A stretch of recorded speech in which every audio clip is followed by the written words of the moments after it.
Dami oh. Tatrabahuin ko ngayon. Yan oh. Diba? Pupulutin mo na lang. Kumbaga sa patoka, sa manok. Andyan na yung patoka. Tutukain mo na lang. Maski sabihin mong konti lang yung makuha mo dyan, diba? At least pera pa rin yan. Diba? Kaysa wala kang ginagawa. Ayan oh. Oh, kanina nakaan na ako. Naka 20,000 won na ako. Ang oras pa lang, umaga pa lang. Ayan. Tutukain mo na lang. Trabahuin na yan.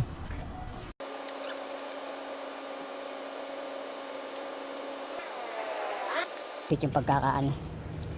Yan eh. Pagkakakabit. Para ano. Hindi malaglag. Yan. Tsaka pakros kabilaan. Para sigurado. Okay. Okay na. Hindi na malalaglag yan. Kailangan secure para ano. Para hindi malaglag. Kasi nangyari sa akin dati, sobrang dami. Nasa kalsada, nalaglagan ako lahat. Pulot ako ngayon. Eto, nanuhan ko na ng ano, heavy duty na ano, panghigpit.